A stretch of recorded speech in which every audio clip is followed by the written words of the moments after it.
नमस्कार, आप देख रहे हैं इंडिया तक और मैं आपके साथ संजना चौरसिया। तो आज हम मौजूद हैं हसनपुर 42 के विधानसभा क्षेत्र में। तो वहीं हमारे साथ आज सपा के वरिष्ठ नेता अखिल चौधरी और बब्बी चौधरी मौजूद हैं। तो सर, बहुत बहुत स्वागत है आप दोनों का। जी, आपका भी हम अपने विधानसभा 42 में स्वागत करते हैं। तो अभी जिस तरीके से योगी आदित्यनाथ जी ये कह रहे हैं कि जो उत्तर प्रदेश में गर्मी दिख रही है चुनाव को लेकर के, वो सारी 10 मार्च को ठंडा हो जाएगा। तो वहीं आरएलडी के नेता जैन चौधरी ये कहते हैं कि बीजेपी वालों की चर्बी उतार देंगे। इस पर क्या कहेंगे आप? नहीं, जैन चौधरी साहब ने जो कहा है चर्बी उतार देंगे, उसकी वजह यह है कि भाजपा की सरकार ने, चाहे वो सेंटर की सरकार हो या प्रदेश की सरकार हो, हमारे किसान, हमारा प्रदेश किसान प्रदेश है, किसान देश है। हमारे किसानों को 13 महीने बॉर्डर पे बिठा के रखा, गर्मी में, बारिश में, जाड़ों में, और उन्हें इतना मतलब परेशान करा गया, प्रताड़ित कर किया गया। लेकिन किसान अपनी ताकत के बल पर, अपनी एकता के बल पर वहाँ डटा रहा। और एक दिन ये हुआ कि इनके नेता जो 56 इंची वाला इनका प्रधानमंत्री है, उसकी चर्बी उतार दी समाजवादी के मतलब किसानों ने। अच्छा, तो एक बात बताइए, आपको नहीं लगता है कि जैसे ही चुनावी सियासा हाई हुआ है, वैसे ही जो एमएसपी थे उसको वापस ले लिया, कि वो भी साल भर के बीच में? तो क्या लगता है कि जो काम इन्होंने चुनाव से पहले किए, ये काम इन्हें पहले कर देना चाहिए था?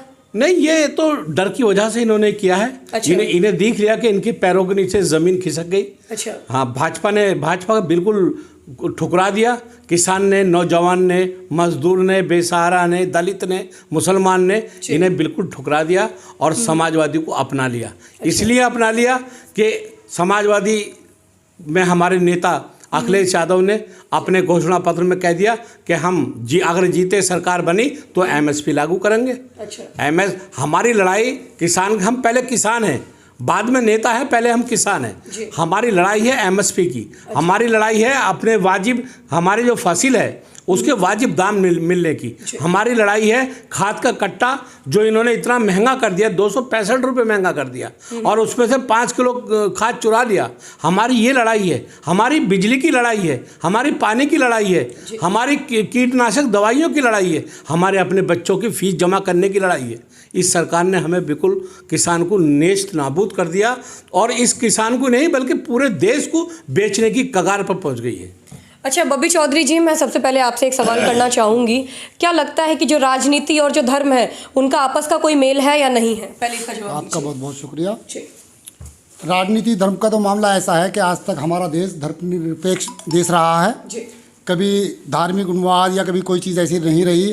हिंदुस्तान में हमारे आज तक भाईचारा कायम रहा है, और जिसकी निशानियाँ, जिन्हें आज ये कभी मथुरा मस्जिद, कभी बाबरी मस्जिद, कभी काशी मस्जिद कहते हैं, ये हमारे बुजुर्गों की, मेरा मानना है, हमारे बुजुर्गों की ऐतिहासिक निशानियां हैं जो उनके भाईचारे की। क्योंकि हिंदू और मुसलमान सदा भाईचारे के साथ रहे, हमारे भाई सदा मिलके रहे, किसी भी जात बिरादरी के मिलके रहे, सभी मिलके रहते थे। और वही भाइयों में ये भाईचारा था कि भैया तू इधर मस्जिद बना ले, मैं इधर मंदिर बना लेता हूँ, और दोनों, तू मंदिर में चला जा, ईश्वर की पूजा कर ले, तुम अल्लाह की पूजा कर लो, बात एक ही है। और वो भाईचारे की मिसालें थी जिसे आज ये तोड़ना चाहते हैं, कभी मथुरा की मस्जिद का नाम लेकर, कभी काशी की मस्जिद का नाम लेकर। तो इस भाईचारे को ये तोड़ नहीं पाएंगे। ये हमारा ऐतिहासिक भाईचारा है जो मुसलमान हिंदुओं को आज तक चला आ रहा है और चलता रहेगा सदियों तक। और ना ही ये देश कभी हिंदू राष्ट्र बनेगा। ये हिंदू राष्ट्र नहीं, ये सबका राष्ट्र है, हर जाति हर बिरादरी का ये राष्ट्र है हमारा हिंदुस्तान, जिसकी मिसालें पूरे वर्ल्ड में, पूरी दुनिया में दी जाती हैं।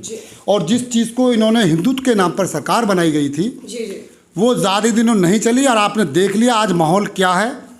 हिंदुत्व के नाम पर सरकारें बनाई, केंद्र में बनाई, यूपी के अंदर बनाई, लेकिन उसके बाद में जितना भी युवाओं का उत्पीड़न किया गया, उन्हें नौकरियां नहीं दी गई, वो आज आत्महत्या कर रहे हैं, विधानसभा के सामने आत्महत्या कर रहे हैं, और उनमें अपनी मांगने जाते हैं तो उनके ऊपर पुलिस द्वारा, प्रशासन द्वारा लठ फिरवाया जाता है, जो निंदनीय है। उसके बाद में अपने शिक्षा मित्रों को देखा होगा, आज तक उनका बुरा हाल है, कोई उनके लिए कोई सुविधा नहीं की गई। और किसानों का तो इतना बुरा हाल कर दिया कि आपने देखा कि आज तक इतना बड़ा आंदोलन किसानों का कभी हिंदुस्तान के अंदर नहीं हुआ। जितनी भी सरकारें रहीं, 15-20 दिन आंदोलन चला और सरकार ने किसानों की मांग मान ली गई। और इन्होंने 13 महीने लगा दिए, और जब देखा कि हमारा बंटाधार होने वाला है, दबाव में आकर किसानों के, उसके बाद में इन्होंने बिल वापस लिया। अब कल का पता नहीं, कल को फिर किसानों को ये धोखा दे सकते हैं, कोई गारंटी नहीं लेता इनकी, क्योंकि ये झूठ के पुलंदे हैं। चाहे हमारे प्रधानमंत्री मोदी जी हों, चाहे योगी जी हों, और अमित शाह को आपने देखा ही था कि जब उनको इंटरव्यू में एक बार पूछा गया कि आपने भाई 15 लाख रुपए देने का वादा करा गया था और बैंकों में आपने जीरो खाते की लाइन लगवा दी, करोड़ों रुपए का तो तुमने कागज़ बर्बाद करवा दिया देश के अंदर जो खाते खुले बैंकों में, और बैंक कर्मचारी अलग परेशान, बाहर काउंटर लगाने पड़े उन्हें खाते खुलवाने के लिए। और लोगों को ये उम्मीद थी कि हर भाई के खाते में 15 लाख रुपये आएगा, लेकिन 1 रुपया नहीं आया। तो उसमें अमित शाह ने खुद कहा कि ये तो पार्टी के, ये तो जुमलेबाजी थी, राजनीति में सब चलता। तो जब ये हर चीज़ जुमलेबाजी में करते तो इन पर क्या यकीन करेगा, क्या विश्वास करेगा? और आने वाले वक्त में अगर ऊपर वाला ना करे, इनकी सरकार बनेगी नहीं, ना केंद्र में बनेगी आने वाले 24 में, ना 22 में इनकी सरकार बनेगी। लेकिन अगर ये नहीं तो देश को बेच देंगे और बर्बाद कर देंगे, और बर्बाद कर दिया देश को। अच्छा, एक बात बताइए, जिस तरीके से गृह मंत्री अमित शाह आजकल मुजफ्फरनगर में डोर टू डोर कैंपेन कर रहे हैं, तो क्या लग रहा है कि सपा के डर से या बीजेपी चली न जाए इस डर से? सपा के डर से कैराना जैसी जगह में घूम रहे हैं अमित शाह जैसे इतने बड़े नेता, कैराना ही कैराना गा रहे हैं यूपी में, क्योंकि उन्हें डर सता रहा है कि कैराना हम हारेंगे और हार रहे हैं। अच्छा, हार रहे हैं, इसीलिए उन्हें कैराना कर रहे हैं वो, और क्या कर रहे हैं बताओ मुझे। अच्छा अमित, जैसे कि अभी देखा कि मुजफ्फरनगर में वो थूक लगा करके पर्चियां बांट रहे हैं, तो वही मुसलमानों के थूक को जिहाद कहते हैं, इस पर क्या कहेंगे? नहीं, ऐसा तो थूक लगाने के, देखो ये चीज़ तो कोई भी है, अगर थूक लगा के पर्ची बांटता है या थूक लगा के कोई चीज़ करते है, कोई भी किसी भी धर्म जाति का है, वो गलत है, मैं गलत मानता हूँ उसको। अगर ऐसा है तो जी बिल्कुल, हाँ, तो मैं उसे गलत मानता हूँ, ये चीज़ें सही नहीं है।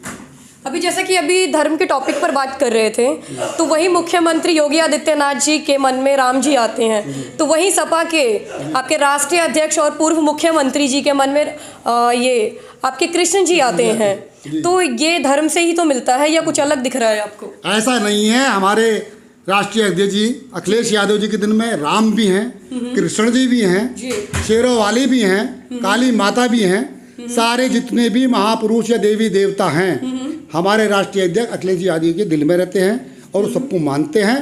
और योगी जी की बात रही, ना उनके दिल में राम है, ना उनके दिल में कृष्ण जी हैं, मेरा मानना है उनके दिल में सिर्फ गाय माता है, और उसका वो आप देखते हैं सुबह को उठ के क्या उपयोग करते हैं। अच्छा। मैं उनके दिल में कोई है ही नहीं। और जो योगी होगा, असली योगी होगा, तो उस योगी का मेरा मानना है कि राजपाट से कोई मतलब नहीं होता, सन्यासी का कोई मतलब नहीं होता। वो कहते हैं मैं कर्म योगी हूँ। वो कर्म योगी नहीं है, तो क्या है? वो जुर्म योगी है, जुर्म योगी, जुर्म करने वाले योगी। क्या जुर्म कर दिया उन्होंने? उन्होंने कौन सा जुर्म नहीं करा उत्तर प्रदेश के अंदर, बताओ। अब बताइए भाई क्या करा? एक ले गए प्रशासन को, आपने देखा जितने भी बदमाश दिखाएंगे, हर बदमाश की टांग में गोली लगती है। अरे जितने जने कितने बेगुनाह टांगों में गोली मार के एक केस लग रहा था, 50-50 केस लग दिए, जुर्म नहीं है? अच्छा, ये बताओ मुझे। भाई अगर किसी ने अपराध किया है, किसी ने जुर्म किया है, तो आप उसकी सजा दे, पुलिस पकड़ेगी, लेकिन टांग में गोली क्यों लगती है? एक पुलिस वाले की बाहों में हल्की सी लगेगी और उसकी टांग में गोली लगेगी, तो ये एक जुर्म है। और अपराध आप देख रहे हैं कितना बड़ा है। अभी ओवैसी पे कल हमला ही हुआ, तो ये क्या साजिश है? ये सपा, बीजेपी, बसपा या कांग्रेस, किसकी साजिश लग रही है आपको, बताइए? नहीं, सपा की तो साजिश होगी नहीं, सपा क्यों साजिश करेगी? अच्छा। सपा तो ये ऐसे गंदे काम करती ही नहीं है। अच्छा। सपा वो पार्टी है जो हर जात बिरादरी को लेकर आज तक चलने वाली पार्टी है। वो हर जात बिरादरी का सम्मान करती है, हर जात बिरादरी वाले को अलग से सम्मान, विधायक हों, मंत्री हों, सबका पूर्ण सम्मान करती है। हमारे यहाँ जात बिरादरी तो है ही नहीं। अच्छा। हर बिरादरी का वोट हमारे साथ है। आपने भी देखा होगा, क्षेत्र में घूम रही होंगी कि सपा के जहाँ जहाँ कार्यकर्ता हैं या पार्टी के नेता जहाँ विधानसभा लड़ रहे हैं, हर बिरादरी का उसको वोट मिल रहा है। ये जातिवाद के नाम पे वोट मांगते हैं, ये धर्म के नाम पे वोट मांगते हैं। समाजवादी कभी धर्म के नाम पर वोट मांगती नहीं। अच्छा, एक बात मैं आपसे सवाल करती हूँ अखिलेश चौधरी जी, अभी जिस तरीके से गठबंधन की सरकार बनने जा रही है अखिलेश जी और जयंत चौधरी जी के बीच में, तो क्या लग रहा है जो गठबंधन, ये सपा और आरएलडी का जो फॉर्मूला है, ये उत्तर प्रदेश में कितना कारगर रहेगा? ये उत्तर प्रदेश में मैं ये समझता हूँ, ये फार्मूला जो हमारे नेताओं ने ये इस्तेमाल किया है, जयंत चौधरी साहब हो या अखिलेश यादव जी हो, ये बहुत ही कामयाब फार्मूला है। और इसके बल पर हम 300 सीट जीतने जा रहे हैं। पश्चिमी उत्तर प्रदेश से शुरू है और आखिर तक आप देख लेना, ऐसा टेम्पो बनेगा कि भाजपा सरकार कहीं से 50, मैं समझता हूँ कि 50-60 तक ये पहुँचेगी, इसके आगे नहीं पहुँच सकती। उसकी वजह है इन्होंने, योगी जी जो अपने आप को बड़ा कामयाब मुख्यमंत्री कहते हैं, अपनी पीठ थपथपाते हैं, इन्होंने गाय का क्या हाल करा है। गाय इतनी परेशान है, उसे चारा नहीं मिल रहा, इन्होंने गौशाला बनवाई है, उसके अंदर उसको पानी नहीं मिल रहा, वो भूखी प्यासी मारी मर रही हैं, और जो बची हैं, जो आवारा पशु हैं, वो किसानों को सोने नहीं दे रहे। किसान पूरी पूरी रात जाड़े में, ठंड में, बारिश में अपने खेत पर जो अपनी फसल को रखा रहा है। और ये पोजीशन है कि बीज, खाद, पानी इतना महंगा हो गया है और लोगों की फसल बर्बाद कर दी इन पशु जानवरों ने। ये किसकी देन है? ये योगी जी की देन है। इनका रख रखाव नहीं रख सकते। ये योगी जी असल में चाहते क्या हैं? वो ठोको राजनीति करते हैं। हमारे नेता ठोको राजनीति पर विश्वास नहीं करते, वो प्रेम की राजनीति करते हैं, वो विधवाओं को पेंशन देने वाली राजनीति करते हैं, किसान को एमएसपी देने की राजनीति करते हैं, नौजवान को नौकरी देने की राजनीति करते हैं, और गरीब और मजदूर को सहारा देने की राजनीति करते हैं। हमारी सरकार, समाजवादी की सरकार 22 में उत्तर प्रदेश के पूर्ण बहुमत में सरकार आ रही है, और जयंत चौधरी, अखिलेश यादव, हमारे दोनों नेता मेहनत के साथ जुटे हुए हैं। और मैं आपको बता दूं, ये 42 है, हसनपुर 42 पे हमारे मुखिया गुजर आए हैं। यहाँ से कमाल अख्तर जी लड़ते थे, कमाल अख्तर जी की प्रमोशन हो गई, वो कांट चले गए और मुखिया गुजर को ले आए। और मैं समझता हूँ कांट सीट हमारी 1 लाख वोटों से जीत रही है। और 42 हसनपुर, माननीय मंत्री जी कल आने वाले हैं, कल उनका दौरा है, उन्होंने अपनी सीट छोड़कर और 42 पर कल आ रहे हैं, वो कल उनका दौरा है। मैं समझता हूँ 50,000 से ज़्यादा से हमारी ये मुखिया गुजर यहाँ से विधायक बनेंगे और 42 की सीट जीत कर जाएगी। और आने वाली सरकार में जब सरकार बनेगी तो कमाल अख्तर हमारे कैबिनेट के मंत्री बनेंगे, और हमें उम्मीद है कमाल अख्तर साहब मुखिया गुजर को भी मंत्री बनवाएंगे। इस क्षेत्र का विकास होगा, जो विकास 17 में कमाल अख्तर जी ने छोड़ा था, यह समाजवादी पार्टी जब हटी थी तब छोड़ा था, वहाँ से वो विकास शुरू होगा। गंगा की लहर बहेंगी, प्यार मोहब्बत होगा, सारा समाज एकजुट होकर आज मुखिया गुजर को लड़ा रहा है, समाजवादी पार्टी को लड़ा रहा है, जयंत चौधरी के साथ खड़ा है।